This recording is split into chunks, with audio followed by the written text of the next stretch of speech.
Guys, yung beta fish ko red. Nilagyan ko siya ng money plant para mag-ikot-ikot siya dyan.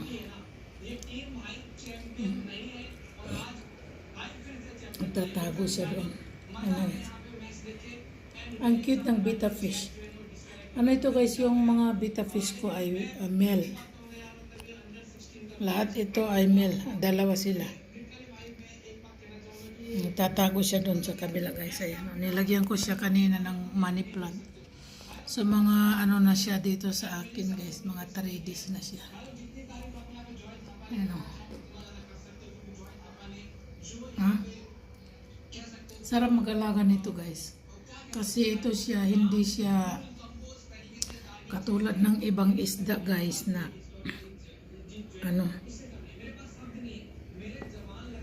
ito siya, kaunti lang pagkain niya, tapos pag nalagaan mo siya ng maganda, matagal yung lifespan niya. Ng 4 years guys. Umaabot ng 4 to 3 years. Ayan. Nilagay ko lang siya dito sa bowl na malaki-laki naman siya ng konti. At saka may isa ako dito. Kulay naman niya ay yellow. Dalawang binili ko guys noong July 3. Ayan guys. Dalawa yan sila.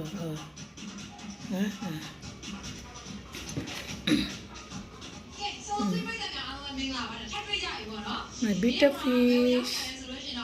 Ewan ko kung anong nangyari sa akin guys. Ba't ako napabili ng isda.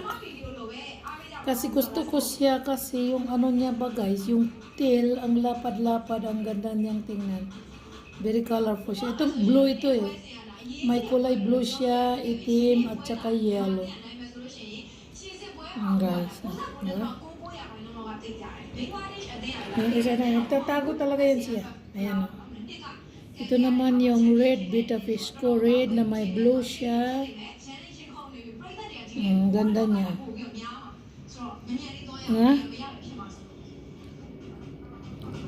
Kisa sa ibang fish guys, dati nag-alaga rin kami ng golden fish, namatay sila guys. Siguro ito hindi naman, maganda siya.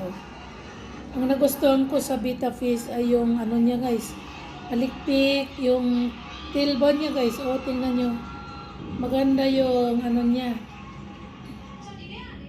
yung kulay, colorful at saka malalapad, parang pamaypay yung kanyang guys, tail, di ba?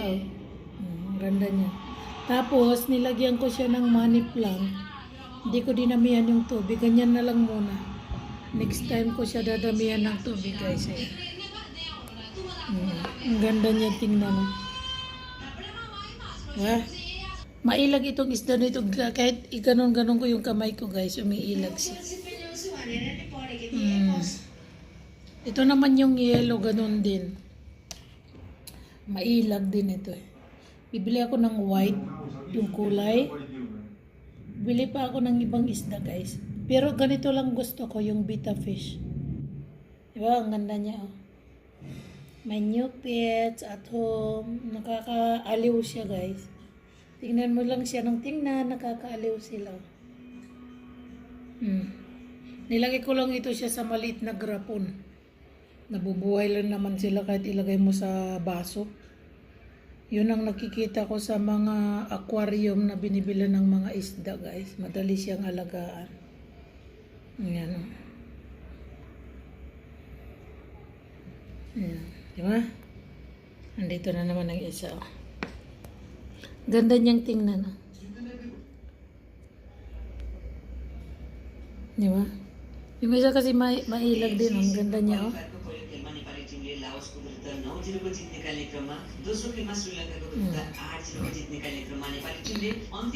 cute niya. Beta fish. Hindi ko alam yung pangalan nito. Pinangalanan ko lang itong Lucky red fish. Tapos yung ditong isa naman yellow. Yan guys. Bibili pa ako ng ibang kulay kasi ilalagay ko doon sa living room, sa dalawang mesa. Okay, hanggang dito na lang guys. Bye-bye! Bye-bye! Nagtatago. Pag inano ko sila guys, silang dalawa parang ang ano nila oh. Ang cute-cute nila.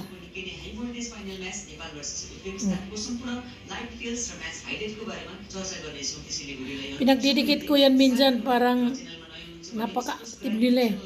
Hindi daw pwede itong dalawa ano guys. Ipasok pa sa isang lalagyan kasi nag-aaway. Ganun yung betta fish. Di ba guys? Cute. Nag-aaway sila kaya iniwalay ko.